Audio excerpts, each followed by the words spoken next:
The stranger's disappearance was only the beginning of what would become the most extraordinary mystery the village of Millbrook had ever witnessed. When dawn broke that fateful morning, old Henrik was the first to discover the abandoned tools beside the ancient plane tree. The sight made his weathered hands tremble as he clutched his walking stick. The hole beneath the massive roots gaped open like a wound in the earth, and something glinted at the bottom that made Henrik's breath catch in his throat. It wasn't gold or silver as the legends had promised. Instead, a peculiar blue light pulsed gently from within the depths, casting ethereal shadows across the disturbed soil. "Margaret! Margaret, come quickly!" Henrik called to his wife, who was hanging laundry in their nearby cottage garden. His voice carried an urgency that made several neighbors peek out from their windows. Margaret hurried over, her apron still damp from the morning wash. When she saw the hole and the strange blue glow emanating from it, she gasped and crossed herself 3 times. "Henrik, what has that fool stranger done? What has he unleashed upon our village?" Word spread quickly through Millbrook's narrow cobblestone streets. By mid-morning, nearly every villager had gathered around the plane tree, forming a cautious circle at least 10 feet away from the mysterious excavation. The blue light continued to pulse steadily, and if one listened carefully, a faint humming sound seemed to rise from the depths. Father Benedict arrived with his worn leather Bible clutched tightly to his chest. His usually calm demeanor showed cracks of uncertainty as he approached the hole. "This is most unusual," he murmured, adjusting his wire-rimmed spectacles. "In all my years serving this parish, I have never encountered anything quite like this." Young Emma Thompson, barely 16 and known for her curiosity, stepped closer than the others dared. "Father Benedict, do you think the stranger found what he was looking for? The treasure everyone whispered about?" The priest shook his head slowly. "Child, I fear what lies beneath this tree may be far more significant than mere gold or jewels." As if responding to his words, the humming sound grew louder, and the blue light intensified. The massive plane tree's branches began to sway gently, despite the complete absence of wind. The whispers that had terrorized midnight diggers for generations grew clearer, though the words remained incomprehensible. Dr. Elizabeth Hartwell, the village's only university-educated resident, pushed through the crowd. She had arrived from London 3 months prior to serve as the local physician, and her scientific mind approached the situation differently than her superstitious neighbors. "Has anyone considered that there might be a perfectly rational explanation for these phenomena?" she asked, pulling a small notebook from her medical bag. Thomas Wright, the village blacksmith, shook his head grimly. "Doctor, with respect, you haven't lived here long enough to understand what we're dealing with. That tree has stood here for over 300 years, and the stories about it go back just as far." Before Dr. Hartwell could respond, a new voice joined the conversation. "Science and the supernatural aren't always mutually exclusive, Doctor." Everyone turned to see a tall, elderly woman approaching from the direction of the old manor house on the hill. She wore a long black coat despite the warm morning, and her silver hair was pulled back in an elaborate bun. Most villagers recognized her as Lady Catherine Blackthorne, the reclusive owner of the manor who rarely ventured into the village. "Lady Blackthorne," Father Benedict said with a respectful nod. "We weren't expecting to see you here." She smiled mysteriously, her pale green eyes fixed on the glowing hole. "When one's family has lived in this area for 7 centuries, Father, one learns to pay attention when ancient things stir. My ancestors kept detailed records about this tree and what lies beneath it." The crowd fell silent. Lady Blackthorne's family history was the subject of much speculation, and few villagers had ever heard her speak so openly about it. "What do your family records say?" Dr. Hartwell asked, her scientific skepticism warring with growing curiosity. Lady Blackthorne approached the hole with confident steps, showing no fear of the pulsing blue light. "They speak of a meteorite, Doctor. A celestial visitor that fell to Earth in the year 1347, during the time of the Great Plague. The impact created a crater where this tree now stands, and the object that fell contained properties that defied understanding." She paused, looking around at the gathered faces. "It pulsed with light, just as you see now, and it seemed to affect the minds of those who came too close. My ancestor Sir Edmund Blackthorne made the decision to bury it deep and plant the plane tree above it as a living seal. Emma raised her hand like a schoolchild. But Lady Blackthorne, if it was buried so long ago, why are we seeing the light now? What changed? Lady Blackthorne's expression grew troubled. Because, dear child, the stranger who dug here last night wasn't just any treasure hunter. According to my family's records, the seal could only be broken by someone of specific bloodline, someone whose ancestors were present during the original burial. Dr. Hartwell looked up from her frantic note-taking. Are you suggesting that this missing stranger was somehow genetically connected to events from the 14th century? More than suggesting, Doctor. I'm quite certain of it.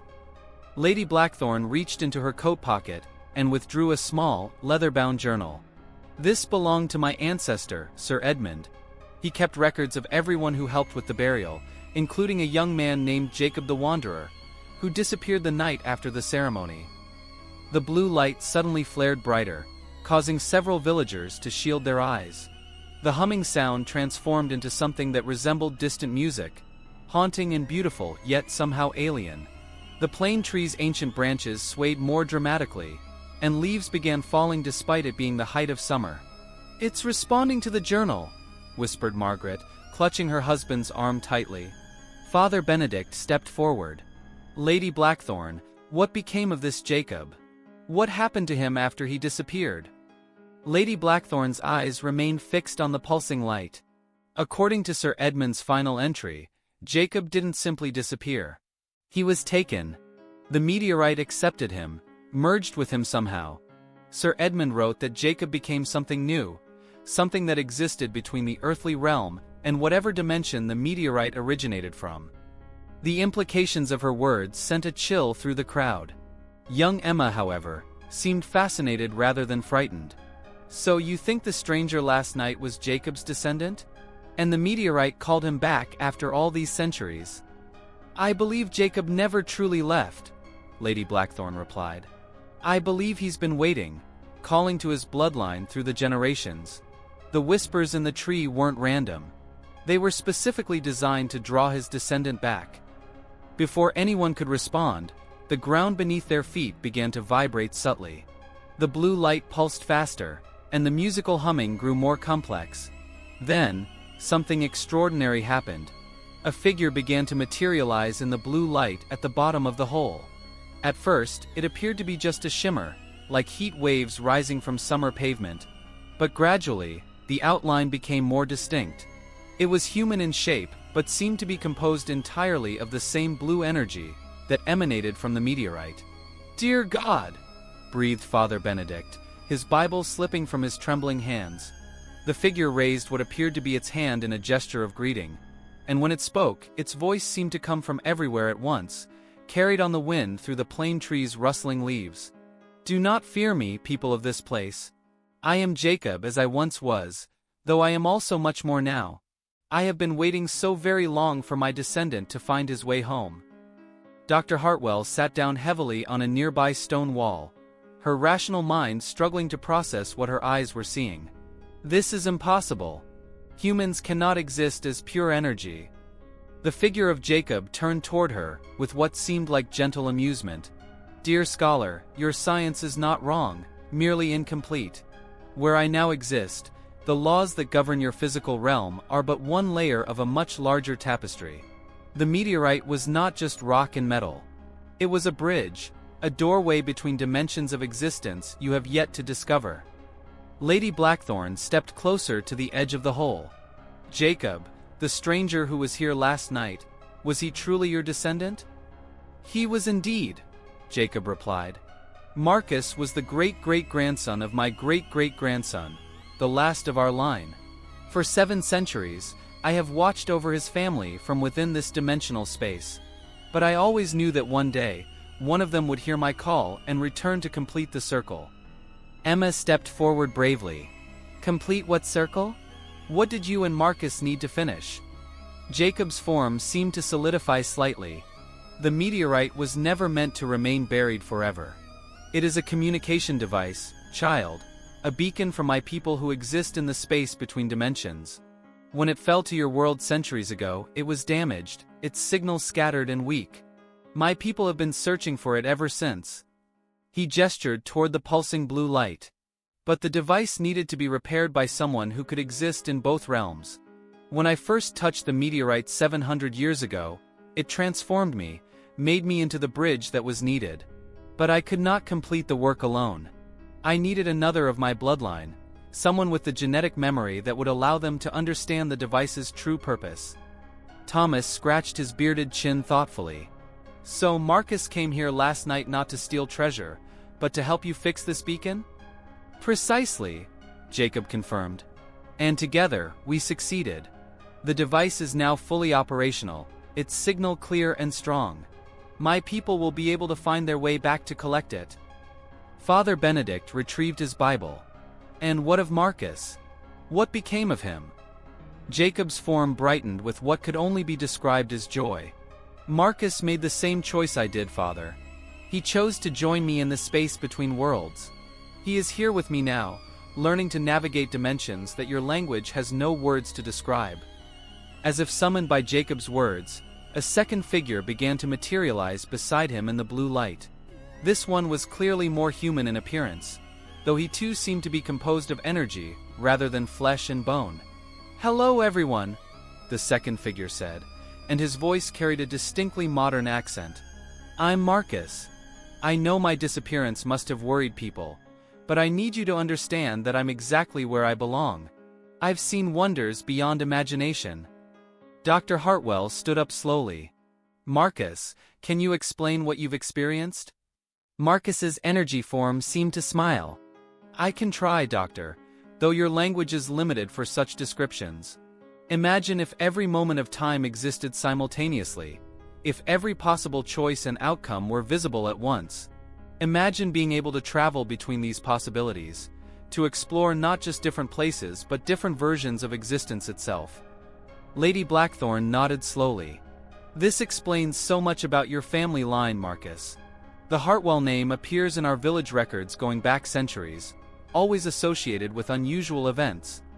Emma raised her hand again. "But what happens now? Will you both just disappear? Will we ever see you again?"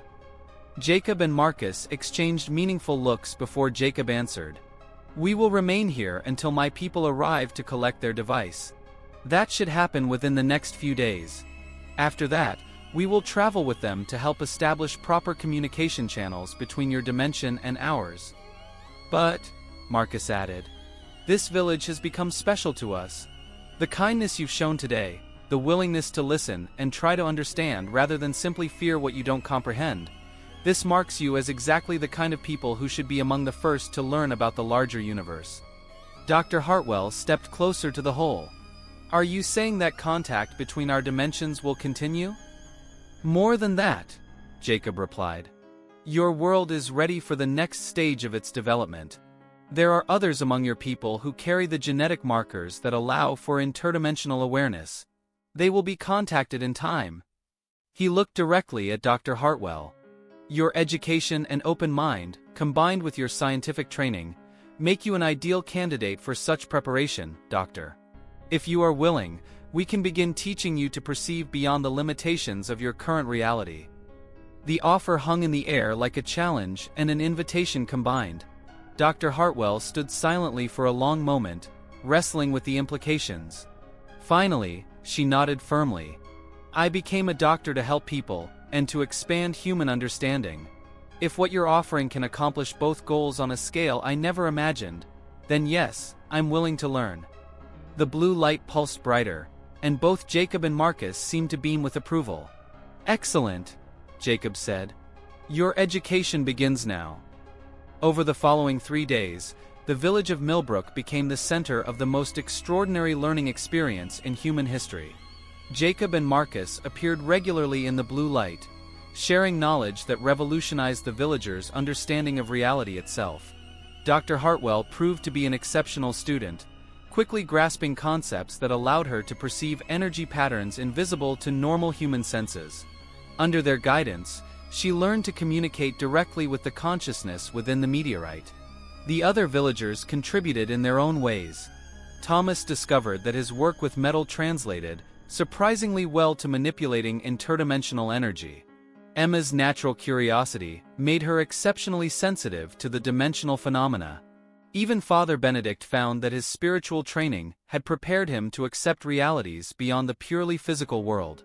On the third night, as the village slept peacefully, the sky above the plane tree began to shimmer with aurora-like colors. Jacob and Marcus appeared in the blue light, but now they were accompanied by several other energy beings. The lead figure among the newcomers communicated telepathically, their thoughts appearing directly in the minds of anyone within range of the tree. "People of this world," the voice said, warm and welcoming, "we thank you for your care of our lost one and your acceptance of the changes he has brought to your lives. Jacob has told us of your wisdom and openness, and we are impressed by your readiness to learn." Dr. Hartwell hurried from her cottage to join the others gathering around the tree. "We have come to retrieve our communication device," the leader continued. "But we do not intend this to be an ending. Rather, it is the beginning of a new relationship between our peoples. Jacob and Marcus have volunteered to remain as permanent ambassadors and teachers." Lady Blackthorn stepped forward. "What would that involve?" "Your village will become a bridge point between dimensions, a place where selected individuals from your world can learn to perceive and navigate the broader universe of realities.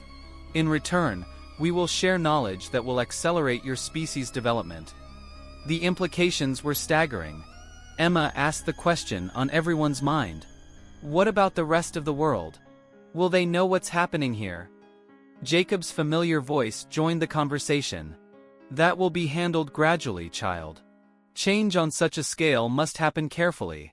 Your village will serve as a model, demonstrating how humans and interdimensional beings can work together harmoniously." Marcus added, "For now, you are pioneers, the first humans to officially join the interdimensional community. Your children will grow up with an understanding of the universe that no previous generation has possessed."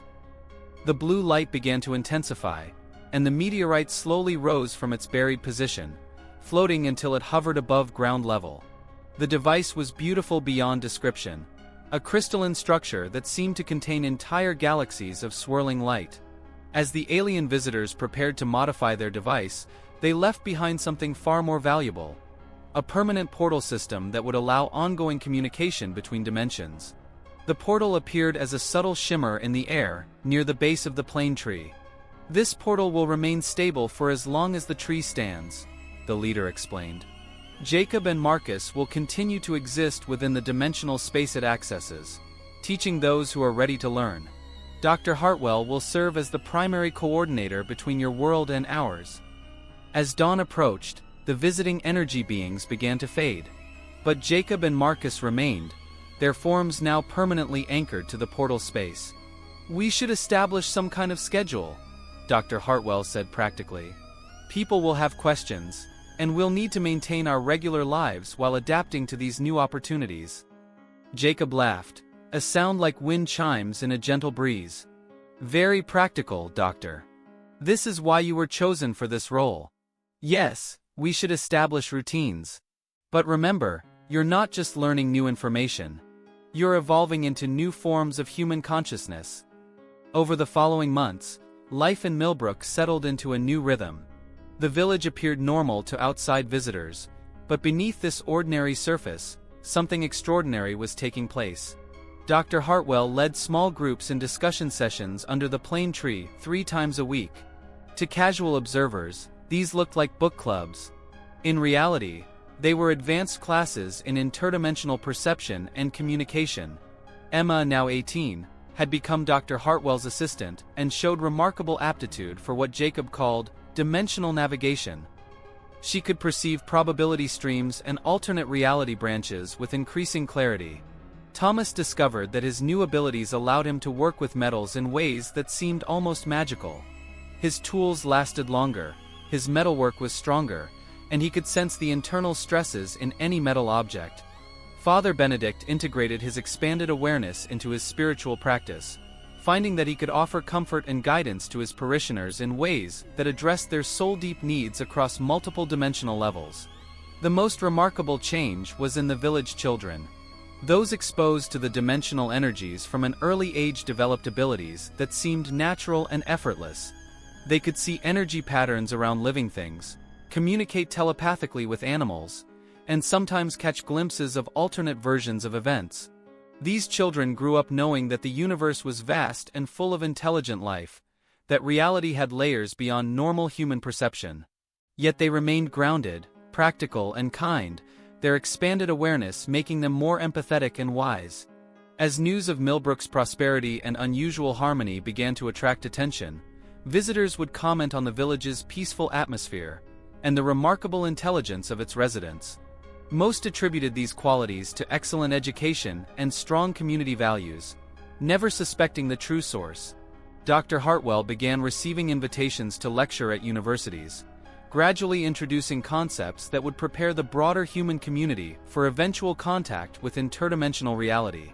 Her presentations were met with intense interest, and she learned to present information in ways that encouraged investigation rather than immediate belief. Meanwhile, Jacob and Marcus continued their work as teachers and ambassadors. Through them, the people of Millbrook learned about civilizations that existed in realms of pure thought, about species that experience time as a navigable dimension, and about forms of life that could exist simultaneously across multiple realities. Every human being, Jacob explained during one teaching session, carries the blueprint for expanded consciousness within their DNA. What happened in your village was not the creation of something new, but the activation of something that was always there. So potentially, all of humanity could develop these abilities? Dr. Hartwell asked. Not just could, Marcus replied. Will. The process has already begun on a global scale. The interdimensional portal we've established here is one of several that now exist around your world. Each creates a field effect that gradually awakens dormant genetic potentials. How long will this process take? Emma asked. In terms of your linear time, Jacob said, perhaps 50 to 100 years for the transformation to become widespread. But the process is accelerating as more people awaken and begin teaching others. Father Benedict looked up from his notes. And what will human society look like when this transformation is complete? Marcus smiled. Imagine a world where war becomes impossible, because everyone can perceive the fundamental interconnectedness of all life. Imagine science that can manipulate reality at the quantum level, because researchers understand the role of consciousness in shaping physical events. Imagine, Jacob added, a species that can travel not just to other planets, but to other versions of reality entirely. Imagine humans taking their place as conscious participants in a universe-wide community of intelligent life. As the years passed, the people of Millbrook grew into their expanding roles as pioneers of human evolution. Children who had grown up with interdimensional awareness began leaving the village to attend universities and pursue careers, carrying their expanded consciousness into the wider world. Dr. Hartwell's research papers began appearing in prestigious journals, introducing concepts that challenged traditional scientific paradigms. Emma became a writer, crafting stories that introduced readers to interdimensional concepts through engaging fiction. Thomas's son became an engineer, developing technologies that worked according to principles mainstream science couldn't explain. And through it all, the plane tree stood as a sentinel and guardian, its ancient roots now intertwined with interdimensional technology, its branches reaching toward a sky that was no longer a limit but a doorway to infinite possibilities. The treasure that the stranger had come seeking was found after all, though it was nothing like what anyone had expected. Instead of gold or jewels, Marcus had discovered something far more valuable: the key to humanity's next evolutionary step. As the story of Millbrook spread, people around the world began to look at their own ancient trees, their own local mysteries, with new eyes. They began to wonder if perhaps in their own communities, seeds of transformation might already be stirring. In the space between dimensions, Jacob and Marcus smiled, knowing that the work they had begun would continue to expand until every human being had the opportunity to discover the magnificent truth of their own unlimited potential. The whispers in the wind were no longer warnings or calls for help. They had become invitations to a grander adventure than any treasure hunter had ever imagined, an adventure that would transform not just individuals or villages, but the entire human species. The plane tree continued to grow, its roots reaching deeper, its branches stretching higher, connecting earth and sky, past and future, the known and the unknowable. And beneath its sheltering canopy, the greatest treasure of all continued to be discovered. The infinite potential that lay dormant in every human heart, waiting for the courage to awaken.